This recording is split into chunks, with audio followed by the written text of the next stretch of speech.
శ్రీమతి K Prasanna madam గారికి, అలాగే ముఖ్య అతిథులుగా విచ్చేసినటువంటి మా గురువులు, నేను ఉపాధ్యాయుడిగా అవతారం ఎత్తడానికి ఒక అవకాశం ఇచ్చినటువంటి ముఖ్య కారకులు, మా గురువులు, నాకు దైవ సమానులు, నాకు తండ్రి లాంటి వారు, గౌరవనీయులు, పెద్దలు, పూజ్యులు శ్రీ పోలవరపు వెంకట సుబ్బారావు సార్ గారికి, పిఆర్టీ జిల్లా అధ్యక్షులు మిత్రుడు మోహన్ రెడ్డి గారికి, జనరల్ సెక్రటరీ గంగోని కిషన్ గారికి, మాజీ అధ్యక్షులు మంచి అన్నయ్య, నాకు ఈ రిటైర్మెంట్ తర్వాత అన్న కూడా రిటైర్ అవుతున్నాడు, మరి మాకు మాట్లాడుకోవడానికి అవకాశాలు, ఎన్నో సలహాలు, సూచనలు అన్న దగ్గర నుంచి తీసుకునేవాడిని. నాకు పెద్దన్న లాంటి ఇల్తెప్ శంకర్ అన్న గారికి, నా ప్రాణమిత్రుడు, నేడు పిఆర్టీ సంఘంలోకి నేను రావడానికి ముఖ్య కారకుడు, నేను నిజామాబాద్ రూరల్ మండలికి వచ్చిన తర్వాత నా ఆప్తమిత్రుడు గౌరవనీయులు వెంకటేశ్వర అన్న గారికి, వెంకటేశ్వర గౌడ అన్న గారికి, అలాగే ఏ చిన్న సమస్య వచ్చినా ఏ సంఘ ఎలక్షన్ సమయంలో ఆయన రాత్రి 11 వరకు చర్చించినటువంటి నా సోదరుడు, మిత్రుడు పెంట జలగన్న గారికి, వేదిక మీద ఉన్నటువంటి ప్రాథమిక పాఠశాల ప్రధానోపాధ్యాయురాలు గారికి, అమ్మ ఆదర్శ పాఠశాల చైర్మన్ అయినటువంటి శ్రీమతి సురేఖ గారికి, మండల విద్యాశాఖాధికారి గౌరవనీయులు పెద్దలు సేవలా సార్ గారికి, గ్రామ మాజీ సర్పంచ్ గారు, మంచి స్నేహితుడు, మిత్రులు నాగయ్య గారికి, అలాగే గ్రామ పెద్దలు, పాఠశాలకు సంబంధించి ఏ సమస్య ఉన్నా మాకు సహకరించినటువంటి గ్రామ పెద్దలు, మరియు మా వియ్యంకుడు మిత్రులు ప్రతాప్ రెడ్డి గారికి, మా పాఠశాలలో పనిచేసి బదిలీపై వెళ్ళి ఉద్యోగ విరమణ చేసినటువంటి గౌరవనీయులు పెద్దలు, నాకు దైవ భక్తి పరంగా ఎల్లవేళలా సపోర్ట్ చేసినటువంటి వ్యక్తి, నన్ను ఒక సక్రమమైన మార్గంలో నడిపించడానికి కృషి చేసినటువంటి వ్యక్తి గౌరవనీయులు పెద్దలు లక్ష్మీకాంత్ కులకర్ణి గారికి, అలాగే ఇదే పాఠశాలలో ప్రధానోపాధ్యాయులుగా పనిచేసి బదిలీపై వెళ్ళినటువంటి, నాకంటే వయసులో చిన్నవారే, ఆయన చాలా మంచి వ్యక్తి, మిత్రుడు, గౌరవనీయులు గంగారాం సార్ గారికి, ఇదే పాఠశాలలో పనిచేసి హెడ్ మాస్టర్గా పదోన్నతి పొంది ఈ పాఠశాలలో పనిచేసిన రోజులు ఆ వ్యక్తిని చూస్తే ఆజానుభావుడు, ఆయనకున్నటువంటి పాఠశాల పట్ల ఉన్నటువంటి ఆసక్తి, ఉపాధ్యాయుడు అంటే ఇదే పని చేయాలి, ఈ పని చేయకూడదు అనేటువంటి నియమాలు అలాంటి ఏం పెట్టుకోకుండా ఏ పనైనా పాఠశాల కోసం కృషి చేసి ఈ పాఠశాల గోడ మీద కనపడుతున్నటువంటి పటాలన్నీ వేయించడానికి ముఖ్య కారకుడు. నీళ్లు పైపుల నుంచి రావడం లేదు అన్న అక్కడ పైన మోకాళ్ళ పనికి ఎక్కించుకొని అక్కడ కూర్చొని తనే స్వయంగా రిపేర్ చేసినటువంటి వ్యక్తి, ఇది చేయాలి చేయకూడనటువంటి వ్యక్తి, గొప్ప మనసున్నటువంటి వ్యక్తి, మంచి పాఠశాలకు సేవ చేసినటువంటి మిత్రుడు గౌరవనీయులు పెద్దలు అందరికీ గడ్డం చిన్న పరిచయం శ్రీనివాస్ సార్ గారికి, అలాగే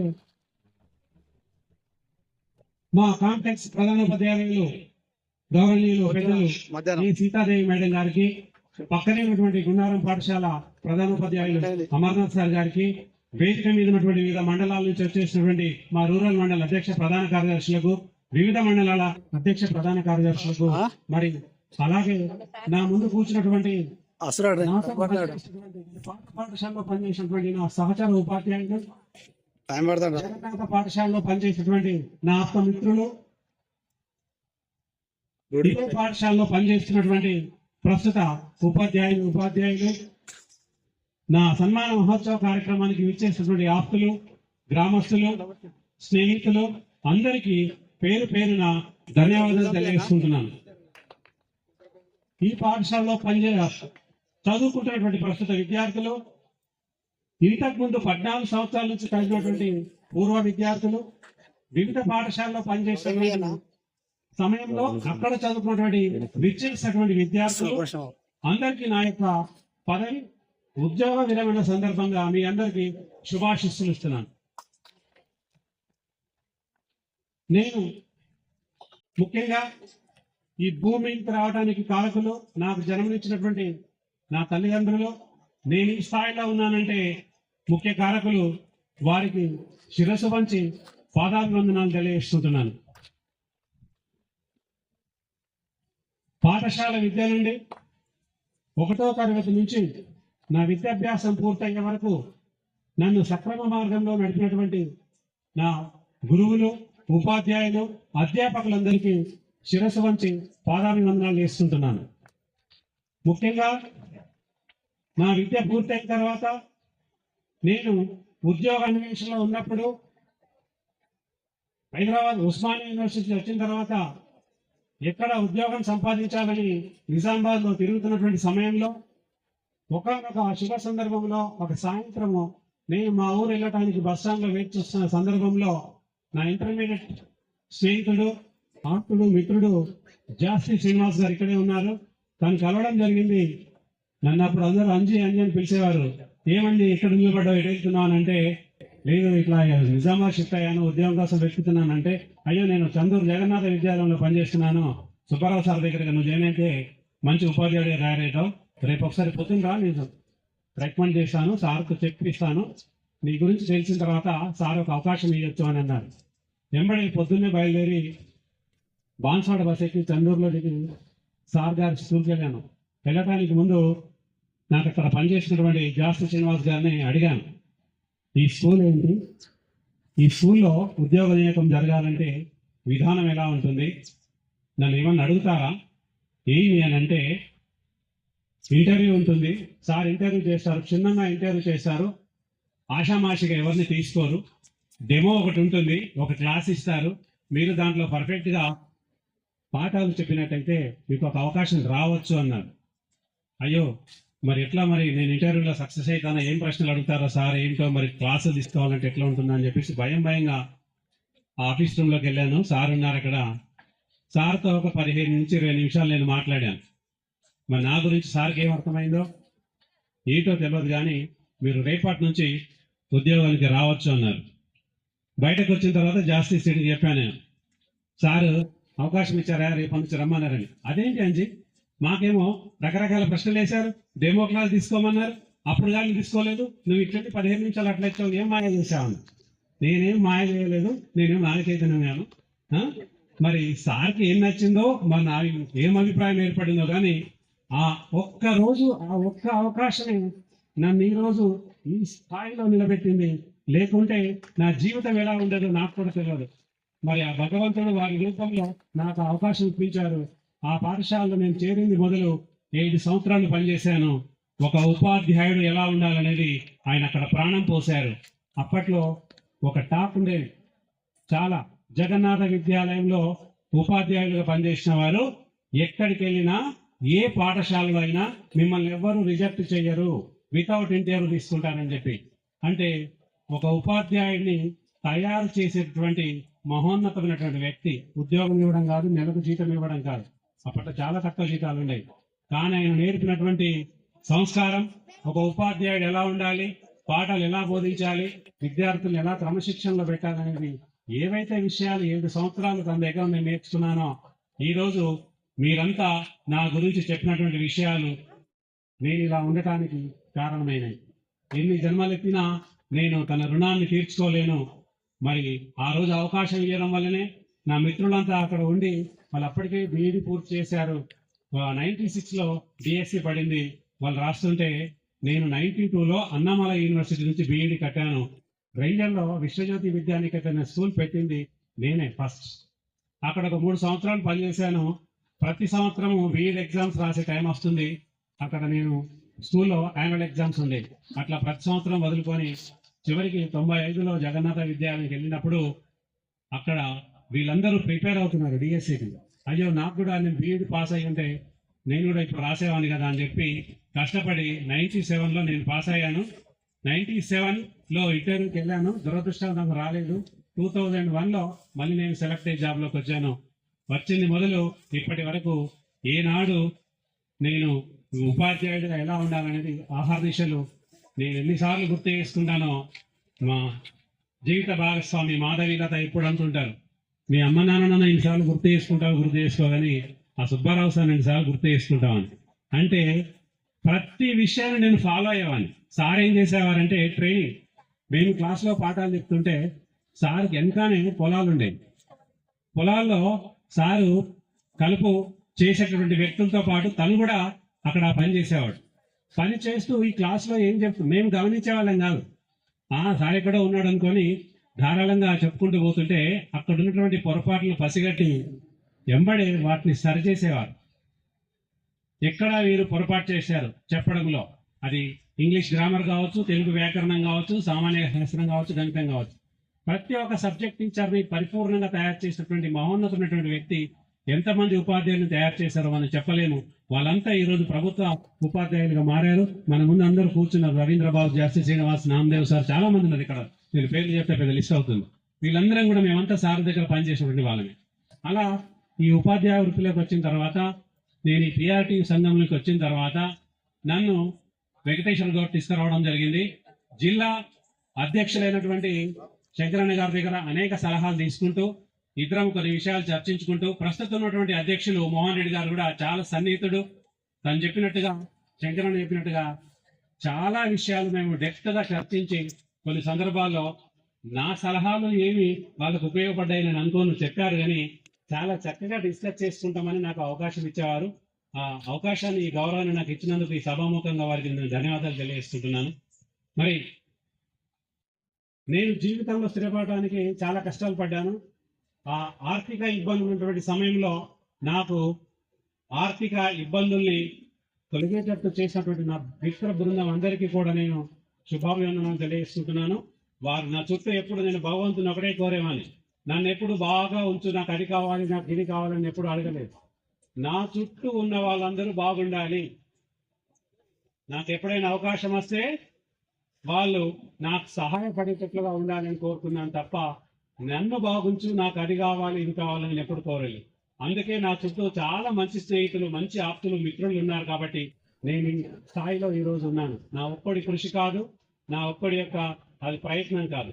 భగవంతుడు ఇంతమంది నా చుట్టూ పెట్టాడు కాబట్టి నా మిత్రులు, నా సంఘ మిత్రులు, సంఘంలో ఉన్నటువంటి వాళ్ళు కూడా చాలా సందర్భాల్లో నాకు మంచి మంచి సలహాలు ఇచ్చి, మంచి అవకాశాలు ఇచ్చి, నాకు ఇచ్చినటువంటి గౌరవానికి నేను చాలా గర్వపడుతున్నాను. ఈరోజు చాలా మంచి అవకాశాలు, మంచి సందర్భాల్లో నాకు చాలా చక్కటి అవకాశాలు ఇచ్చినందుకు వాళ్ళందరికీ కూడా ధన్యవాదాలు తెలియజేసుకుంటున్నాను.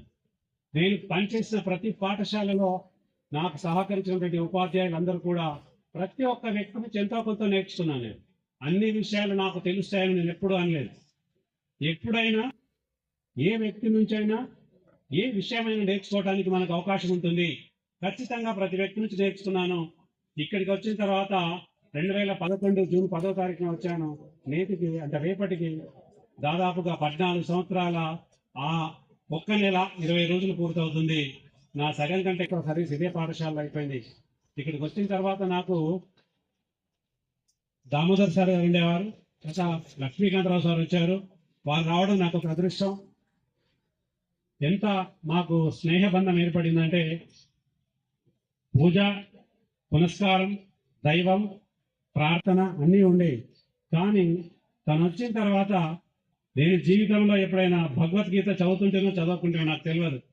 సార్ వచ్చిన తర్వాతనే భగవద్గీతని నేను ఇప్పటి వరకు ఎన్నోసార్లు చదివాను. మరి ఇంత మంచి వాళ్ళందరినీ దేవుడు నా దగ్గరికి పంపించాడేమో నేను అనుకుంటాను. ఈ 11 సంవత్సరాల్లో దాదాపు నేను 4 ప్రధానోపాధ్యాయులు, 15 నుంచి 16 మంది ఉపాధ్యాయులతో నేను ఇక్కడ పనిచేయడం జరిగింది. ఈ పాఠశాలకు వచ్చినప్పుడు నా దగ్గర ఏమీ లేదు. ఈ పాఠశాల వదిలి వెళ్తున్నప్పుడు నా దగ్గర అన్నీ ఉన్నాయి. ఈ గ్రామానికి కూడా రుణపడి ఉన్నాను నేను. ఈ గ్రామానికి రావటానికి ముఖ్య కారకులు, ఇది హై స్కూల్, నేను సెకండరీ గ్రేడ్ టీచర్ని. ఇక్కడ కౌన్సిలింగ్లో నాకు నార్సింగిపల్లి అవకాశం ఉండే పోవటానికి 2 హై స్కూల్స్ మిగిలినాయి. రాత్రి 2 అవుతుంది కౌన్సిలింగ్లో, అందరు వెళ్ళిపోయారు. ఏ స్కూల్ ఆఫ్ చేసుకోవాలో తెలియనటువంటి పరిస్థితుల్లో సందేహంలో ఉంటే గంగాధర్ గౌడ్ సార్ నాకు జుక్కల్లో పరిచయం. మరి సార్ ఇక్కడ పనిచేస్తున్న విషయం తెలిసింది. సార్ నర్సింగ్పల్లి ఉంది దగ్గరలో తీసుకోనా అంటే, వద్దొద్దు, నువ్వు జలాల్పూర్కు రా, ఇక్కడ మంచిగా ఉంది స్కూలు, అవకాశం బాగుంది అని. నేను వినాయక నగర్లో ఉండేవాడిని, నాకు నర్సింగ్పల్లి దగ్గర అవుతుండే వెళ్ళటానికి. అది వదులుకొని అక్కడ ప్రకాష్ సార్ అని పనిచేసేవారు. ప్రకాష్ సార్ నేను చాలా మంచి క్లోజ్ ఫ్రెండ్స్. సార్ అక్కడ రేంజర్లో పనిచేసేవారు. అప్పుడు సార్ దగ్గరికి వెళ్తే అంత బాగుండదేమో, నేను మళ్ళీ అసిస్టెంట్గా పనిచేసి కొద్దిగా చనువుగా ఉంటే ఇబ్బంది ఏర్పడుతుందేమో అని కష్టమైన దూరమైన జలాల్పూర్కి రావడం జరిగింది. ఈ జలాల్పూర్కి వచ్చిన తర్వాత ఇది అన్ని స్కూళ్ళ కంటే హెచ్ఆర్ఏ ప్లేస్, ఇది ఇక్కడ కొద్ది జీతం ఎక్కువ వస్తుంది. ఈ 14 సంవత్సరాలు నేను ఇక్కడ హెచ్ఆర్ఏ ప్లేస్లో ఒక ఎస్డిటిగా హై స్కూల్లో పనిచేస్తున్నానంటే ఏ 6 నెలలకో సంవత్సరానికి ఇక్కడ నుంచి వెళ్ళిపోతానని నేను వచ్చాను. కానీ ఈ అవకాశం కూడా నాకు దేవుడు కల్పించిండు. ఆ దేవుడు మళ్ళీ గంగాధర్ గౌడ్ సార్ రూపంలో పిలిపించి ఈ స్కూల్లో చేయించాడు. సార్ కూడా నేను రుణపడి ఉంటాను. ఇక్కడికి వచ్చిన మొదలు నేను మా గ్రామ సర్పంచ్ నాగయ్య గారు వాళ్ళ అమ్మాయిని అరవింద్ పాఠశాల నిజామాబాద్లో చదివించేవారు. మాట్లాడి చేసి, సార్ ఇక్కడ బాగుంది, టీచర్స్ అందరం బాగున్నాం, మీ పాపని ఇక్కడ జాయిన్ చేయించండి అంటే ప్రైవేట్ స్కూల్ నుంచి తీసి ఈ పాఠశాలలో వేశాడు. ఏమని అడిగామో వేసిండు. అబ్బా రేపటి నుంచి మళ్ళీ ఏం తలకాయ నొప్పి, ఏమో ప్రైవేట్ స్కూల్లో తీసి ఈ స్కూల్ వేసి కానీ ఈడ చదువు వస్తలేదు అది అని ఏమైనా అడుగుతాడేమో అని చెప్పి ఒక భయం ఉండేది కూడా మాకు మళ్ళీ. ఎందుకంటే కొన్ని సౌకర్యాలు ఎక్కువ తక్కువ, ఇక్కడ పిల్లలు చాలా వెనుకబడిన విద్యార్థులు ఉంటారు. వీళ్ళందరి మధ్యలో ఈ పాపని మనం ఇంప్రూవ్ చేయాలంటే కొంచెం కష్టమైతేమో అనుకున్నాం. కానీ ఆయన వచ్చిన తర్వాత ఆయననే విద్యా కమిటీ చైర్మన్ చేశాం. ఇక డైరెక్ట్గా మాట్లాడడానికి అవకాశం ఉండదు అన్నట్టు కూడా మాకు ఒక అవకాశం వచ్చింది. సలహాలు ఇస్తాడు, సూచనలు ఇస్తాడు, సమస్యలు ఉంటే చెప్పుకోవచ్చు అని చెప్పి ఆయన విద్యా కమిటీ చైర్మన్ చేసి తర్వాత సర్పంచ్ అయ్యారు. సర్పంచ్ అయిన తర్వాత స్కూల్కి చేసినటువంటి సేవలు చాలా గొప్పవి, మరవలేనటువంటి, ఎప్పుడు అన్నిట్లో ముందుండేవారు. ఇక్కడ ఉన్నటువంటి గ్రామ పెద్దలు కూడా రవీందర్ రెడ్డి కావచ్చు, రమేష్ రెడ్డి గారు కావచ్చు, శ్రీనివాసరెడ్డి, గోపాల్ రెడ్డి, మైపాల్ రెడ్డి, చాలా పెద్ద పెద్ద వాళ్ళందరూ నాగయ్య గారితో పాటు చాలా విలేజ్ డెవలప్ కమిటీ ఉండేది. ఎప్పుడు ఏది అడిగినా కాదనుకుంటే ప్రతి విషయంలో ముందుండి సహకరించారు. అది 15th ఆగస్టు కావచ్చు, 26 జనవరి కావచ్చు.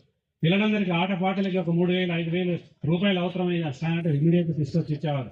స్కూల్కి సంబంధించిన ఏ పని ఉన్నా మేము వాళ్ళకి చెప్పేవాళ్ళం, విసిగించే వాళ్ళం, మాకు అన్ని రకాలుగా సహకరించారు.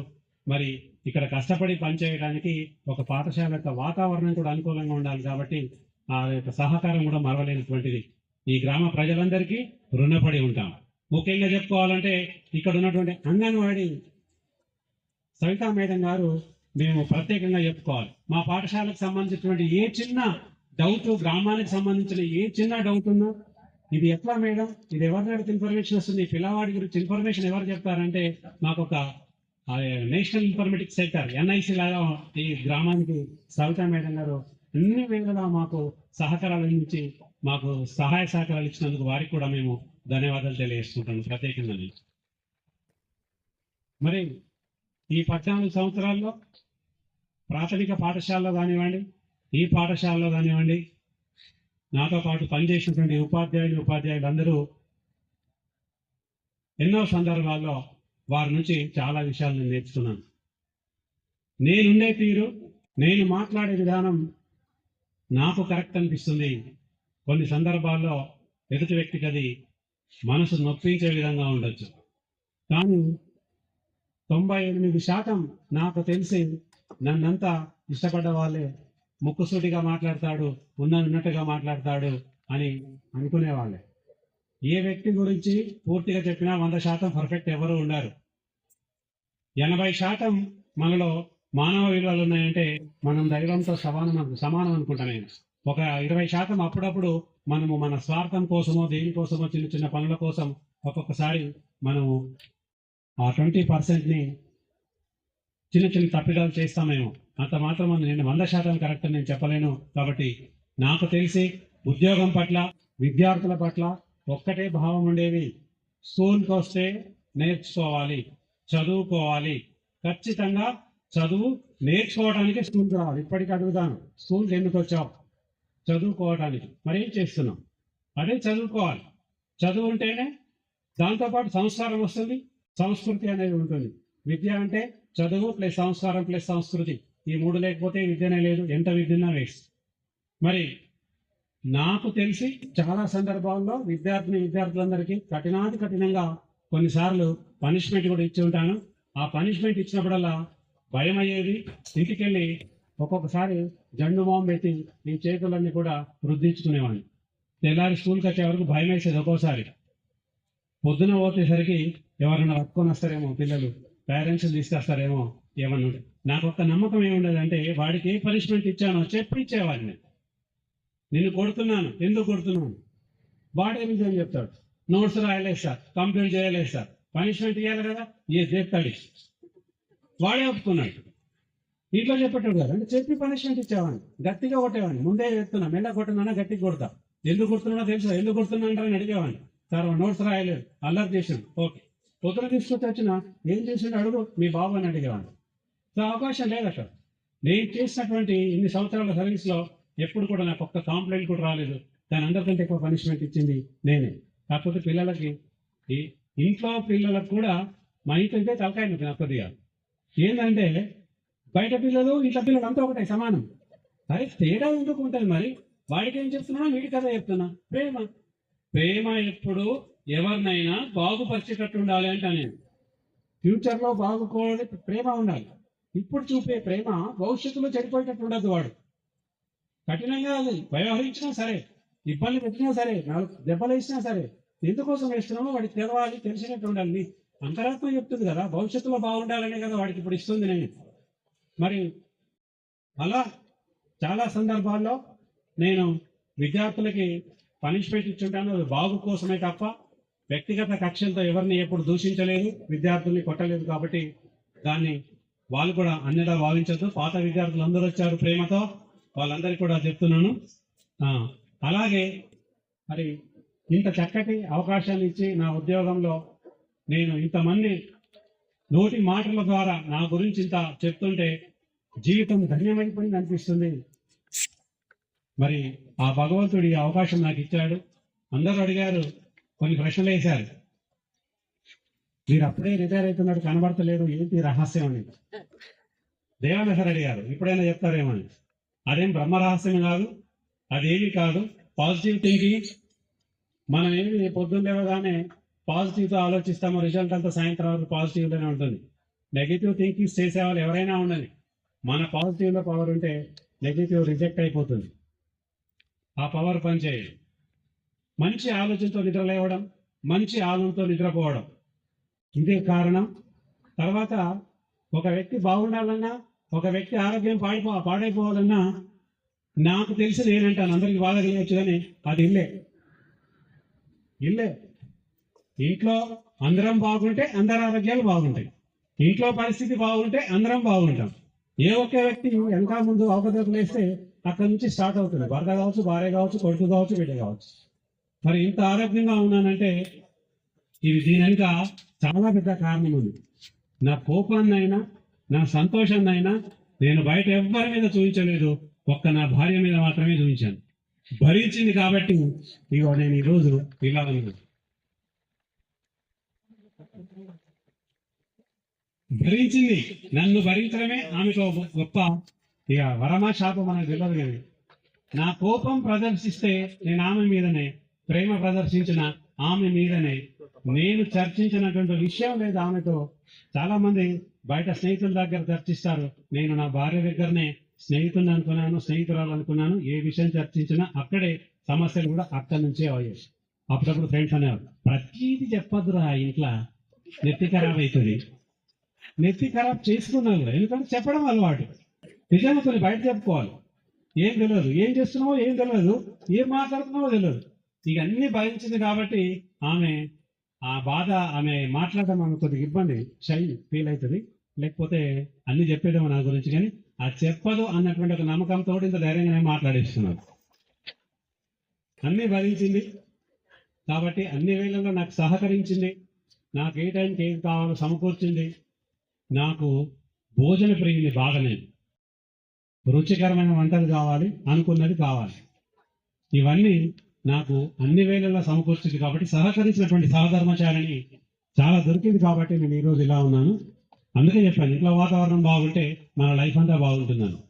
సో ఈ అవకాశాన్ని ఇచ్చి నాకు ఇంత గొప్పగా మీ అందరి నోట మీ మాటలు వినిపించినందుకు ఈ అవకాశం కల్పించినటువంటి పెద్దలందరికీ మరోసారి ధన్యవాదాలు తెలియజేసుకుంటూ, ఇక్కడికి వచ్చినటువంటి పూర్వ విద్యార్థులందరికీ మరియు విద్యార్థులందరికీ కూడా దేవుడు ఆయురారోగ్య ఐశ్వర్యాలు ప్రసాదించి మంచి విద్యాబుద్ధులు ఇచ్చి భవిష్యత్తులో మీరంతా ఉన్నత స్థాయిలో ఉండాలని కోరుకుంటూ, నేను ఎక్కడ కనబడ్డా, నాలాంటి గురువులు మీకు ఎక్కడ కనబడ్డా, మేము ఇచ్చిన సంస్కారంతో మమ్మల్ని నమస్కరించండి.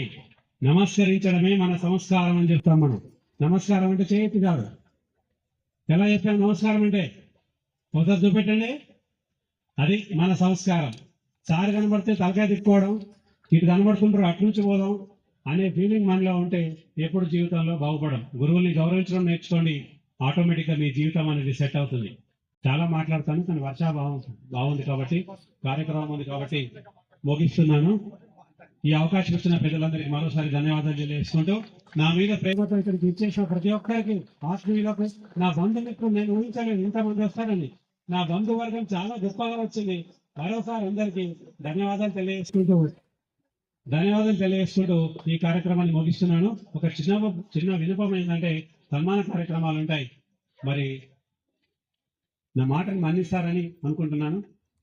నేను ఈ విధంగా ఈ అవతారం ఎత్తి ఇక్కడ ఉద్యోగ విరమణ పొంది మీతో మాట్లాడే అవకాశానికి కారణం చెప్పాను నేను. మా గురువులు, నా పితృ సమానులు, గౌరవనీయులు, పెద్దలు, పూజ్యులు పోలవరపు వెంకట సుబ్బారావు సార్ గారికి నేను ముందు సన్మానించుకున్న తర్వాతనే ఏ కార్యక్రమం అయినా స్టార్ట్ చేయండి.